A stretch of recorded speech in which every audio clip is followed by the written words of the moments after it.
നമ്മുടെ ശ്വസന രീതിയും നമ്മുടെ ബോഡി പോസ്ചറും തമ്മിൽ, നമ്മുടെ ശരീരഘടനയും തമ്മിൽ എന്തെങ്കിലും ബന്ധമുണ്ടോ എന്നുള്ളത് നമുക്കൊന്ന് നോക്കാം. കഴിഞ്ഞ ദിവസമാണ് ഇവിടെ ഫിസിയോതെറാപ്പി ഡിപ്പാർട്ട്മെൻറ്റിൽ ഒരു പേഷ്യൻ്റ് നെക്ക് പെയിൻ ആയിട്ട് വന്നിട്ടുണ്ടായിരുന്നത്. അപ്പോൾ അദ്ദേഹത്തിന് ഹിസ്റ്ററി എടുത്തപ്പോൾ അദ്ദേഹം പറഞ്ഞിട്ടുള്ളൊരു കാര്യം, പല രീതിയിലുള്ള ട്രീറ്റ്മെൻറ്റുകളും മാനേജ്മെൻറ്റുകളൊക്കെ പോയിട്ടുണ്ടായിരുന്നു. പക്ഷെ പലപ്പോഴും ലാസ്റ്റിംഗ് ആയിട്ടുള്ളൊരു റിസൾട്ട് അദ്ദേഹത്തിന് കിട്ടിയിട്ടില്ല. അദ്ദേഹത്തിന് ആ ട്രീറ്റ്മെൻറ്റുകളൊക്കെ എടുക്കുമ്പോൾ കുറച്ചൊരു റിലീഫ് കിട്ടും കുറച്ച് നാളത്തേക്ക്, പക്ഷെ കുറച്ച് കഴിയുമ്പോൾ വീണ്ടും വേദന അതുപോലെ വരികയാണ് എന്നുള്ളത്. അപ്പോൾ അദ്ദേഹത്തിന് അസസ് ചെയ്തപ്പോൾ മനസ്സിലാക്കാനായിട്ട് സാധിച്ചത് എന്താണെന്ന് വെച്ചിട്ടുണ്ടെങ്കിൽ, ആ വേദനയും അല്ലെങ്കിൽ ആ നെക്ക് പെയിൻ്റെ ഒരു റൂട്ട് കോസ് എന്ന് പറയുന്നത് അദ്ദേഹത്തിൻ്റെ ബോഡി പോസ്ചർ റിലേറ്റഡ് ആയിട്ടാണ്. അതായത് അദ്ദേഹത്തിൻ്റെ 2 ഷോൾഡറും മുന്നോട്ട് ഇങ്ങനെ ഒന്ന് ബെൻഡ് ചെയ്ത് കഴുത്ത് മുന്നോട്ട് തള്ളി, അതായത് ഒരു round shoulder forward head neck പോസ്ചറിലാണ് അദ്ദേഹം ഇരിക്കുന്നത്. ആ പോസ്ചർ അങ്ങനെ നിലനിൽക്കുന്നത് കാരണമാണ് അദ്ദേഹത്തിൻ്റെ വേദന ഒരിക്കലും വിട്ട് മാറാത്തത്. ഒന്നും കൂടി ഡീപ്പറായിട്ട് അസസ് ചെയ്തപ്പോൾ മനസ്സിലാക്കാനായിട്ട് സാധിച്ചത്, ആ പോസ്ചർ അദ്ദേഹത്തിൻ്റെ ബോഡി അഡാപ്റ്റ് ആവാനായിട്ടുള്ളൊരു പ്രധാന കാരണം എന്ന് പറയുന്നത് അദ്ദേഹത്തിൻ്റെ ശ്വസന രീതിയാണ്. കാര്യം അദ്ദേഹത്തിൻ്റെ ബ്രീത്തിങ് പാറ്റേൺ കറക്റ്റ് അല്ല.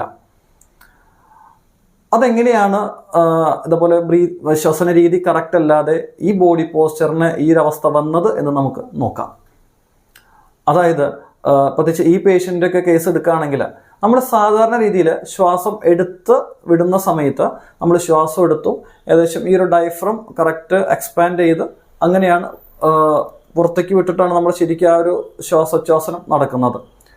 അപ്പോൾ ഈ വ്യക്തിയുടെ കേസ് എടുക്കുകയാണെങ്കിൽ ഇദ്ദേഹം ശ്വാസം എടുക്കുന്നു, പക്ഷെ അത് ഡീപ്പർ ലെവലിലേക്ക് പോകുന്നില്ല. അദ്ദേഹം ആ ചെസ്റ്റ് ലെവലിൽ വരെ എത്തുന്നുള്ളൂ. അതായത് ശ്വാസം എടുത്ത് ആ ചെസ്റ്റ് ലെവലിൽ വരെ എടുത്ത് പിന്നെ അങ്ങനെ തന്നെ എക്സ്പയർ ചെയ്യാണ് ചെയ്യുന്നത്. അപ്പോൾ അങ്ങനെ വരുന്ന സമയത്ത് കൂടുതലായിട്ടും ഈ ചെസ്റ്റ് മസിൽസും ഈ നെക്ക് മസിൽസും ആണ് കൂടുതൽ വർക്ക് ചെയ്യുന്നുണ്ടായിരുന്നത്, ഇൻസ്പിറേഷൻ എക്സ്പിറേഷൻ അങ്ങനത്തെ കാര്യങ്ങൾക്ക് വേണ്ടിയിട്ട്. അപ്പോൾ അതുമായി ബന്ധപ്പെട്ട് ആ ചെസ്റ്റ് മസിൽസും നെക്ക് മസിൽസും ടൈറ്റ്നെസ്സിലേക്ക് പോവുകയാണ്. നമുക്ക് എല്ലാവർക്കും അറിയാം, ഏത് മസിലുകളായാലും കൂടുതൽ സമയം വർക്ക് ചെയ്ത് കഴിഞ്ഞിട്ടുണ്ടെങ്കിൽ അതും വലിയ ടൈറ്റ്നെസ്സിലേക്ക് പോകും. അപ്പോൾ ഈ നെക്ക് മസിൽസും ഈ ചെസ്റ്റ് മസിൽസ് എല്ലാം ഓവറായിട്ട് വർക്ക് ചെയ്ത് ടൈറ്റ്നെസ്സിലേക്ക് പോയിട്ടാണ് അദ്ദേഹത്തിൻ്റെ ശരീരം മെല്ലെ ഈ ഒരു പോസ്ചറിൽ അഡാപ്റ്റായി വന്നത്. അതുപോലെ തന്നെ മറ്റൊരു പോസ്ചറൽ ചേഞ്ചാണ് മൗത്ത് ബ്രീത്തിങ്. ഇത് പ്രത്യേകിച്ച് കുട്ടികളിലാണ് കാണുന്നത്. കാര്യം കുട്ടികൾ മൗത്ത് ബ്രീത്തിങ് ചെയ്യുന്ന സമയത്ത് ഈ മൗത്ത് ബ്രീത്തിങ് കുറച്ച് കാലം അങ്ങനെ തുടർന്ന് പോവുകയാണെങ്കിൽ ഈ മൗത്ത് ബ്രീത്ത് സുഗമമാക്കുവാൻ വേണ്ടിയിട്ട് അവരുടെ ബോഡി തന്നെ ചെറിയൊരു അഡാപ്റ്റേഷനിലേക്ക് വരും. അതായത് ചെറുതായിട്ട് ഹെഡ് ഒന്ന് ഫോർവേഡ് ആയിട്ടുള്ള ആ ഒരു പോസ്ചറിലേക്ക് ബോഡി അഡാപ്റ്റ് ആവും. അപ്പോൾ ഈ മൗത്ത് ബ്രീത്തിങ് ചെയ്യുന്ന കുട്ടികൾക്ക് ഫോർവേഡ് ഹെഡ് പോസ്ചർ വരാനായിട്ടുള്ള സാധ്യതയുണ്ട്.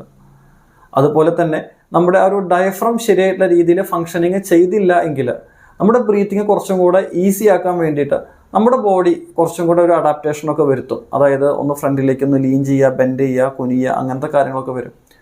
അപ്പോൾ അങ്ങനെ വരുന്ന സമയത്ത് നമ്മുടെ കോർ മസിൽസ് അതുപോലെ മൊത്തം നമ്മുടെ മസിൽ അറേഞ്ച്മെൻറ്റ്സിനെ അത് ബാധിക്കും. അപ്പോൾ നമ്മുടെ ബോഡി പോസ്ചറിലെ ചേഞ്ചസും നമുക്ക് വേദനയും നടക്കാൻ ബുദ്ധിമുട്ടും അങ്ങനത്തെ കാര്യങ്ങളും വരാനായിട്ടുള്ള സാധ്യതയുണ്ട്. അടുത്തൊരു കാര്യമാണ് ആസ്മ, COPD ഈ വക കണ്ടീഷൻസൊക്കെ ഉള്ള ആളുകളാണെങ്കിൽ അവർക്ക് ഹഞ്ച് ബാക്ക് പോസ്ചറാണ് അവർക്ക് അതുമായി ബന്ധപ്പെട്ട് അവരുടെ ബോഡി അഡാപ്റ്റ് ചെയ്ത് വരാനായിട്ട് സാധ്യതയുള്ളത്. അപ്പോൾ ഇത്തരത്തിലുള്ള പേഷ്യൻസ്, ഇപ്പോൾ ഈ പോസ്ചറൽ ചേഞ്ചസിൻ്റെ റൂട്ട് കോസ് ബ്രീത്തിങ് പ്രോബ്ലം കൂടി ഇൻവോൾവ്മെൻ്റ് ആയിട്ട് വരുന്ന കേസുകളിൽ പലപ്പോഴും ഫിസിയോതെറാപ്പി നമ്മൾ നോർമൽ എക്സസൈസുകളോടൊപ്പം തന്നെ ബ്രീത്തിങ് എക്സസൈസസും അവരുടെ ബ്രീത്തിങ് പാറ്റേണും കറക്റ്റാക്കിയാൽ മാത്രമേ പലപ്പോഴും നമുക്ക്